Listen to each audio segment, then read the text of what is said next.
साल 2025 में एक शब्द बार बार सुनाई दे रहा है, बैलेंस्ड एडवांटेज फंड। महज 12 महीनों में इन फंडों की कुल संपत्ति 30% बढ़कर 2 करोड़ 93 लाख करोड़ हो चुकी है और 35 स्कीमों में 52 लाख निवेशक फोलियो खुल चुके हैं। क्यों?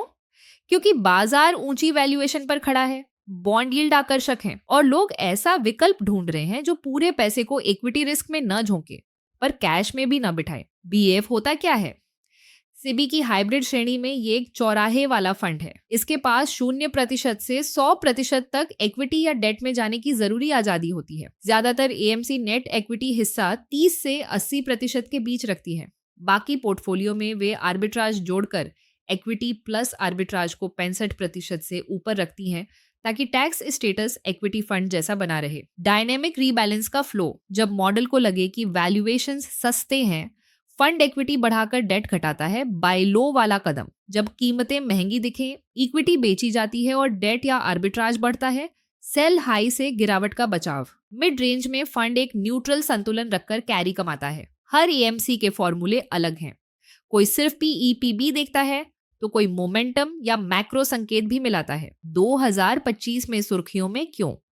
इंडियन इक्विटीज रिकॉर्ड स्तर पर हैं। दूसरी ओर 3-5 साल की सरकारी बॉन्ड यील्ड 7% के आसपास मिल रही है। लमसम लगाने वाले निवेशक इक्विटी करेक्शन से डरते हैं मगर आइडल कैश भी नहीं रखना चाहते। बीएएफ उन्हें पार्शियल एंट्री देता है, मॉडल इक्विटी धीरे धीरे चढ़ाता है और बीच बीच में डेट का कुशन रखता है। इसी वजह से एडवाइजर्स इसे पहला पड़ाव बता रहे हैं। फायदे पर सीमाएं भी। बिल्ट इन डिसिप्लिन रीबैलेंस का सारा काम फंड करता है। आपको डीआईवाई ट्रेडिंग या टैक्स की झंझट नहीं। टैक्स एफिशिएंट स्विचिंग, अंदरूनी equity debt shift per unit holder को कैपिटल गेन्स टैक्स नहीं लगता।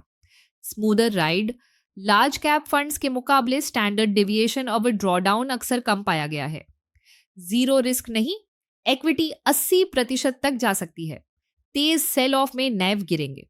इसे मॉडरेट रिस्क माने, एफडी का विकल्प नहीं। अगर आप ऐसे ही और वीडियो देखना चाहते हैं तो अभी हमारे चैनल को सब्सक्राइब करें। मिलते हैं अगले वीडियो में। तब तक के लिए अपना ध्यान रखें और देखते रहें इन्वेस्ट माई पैसा।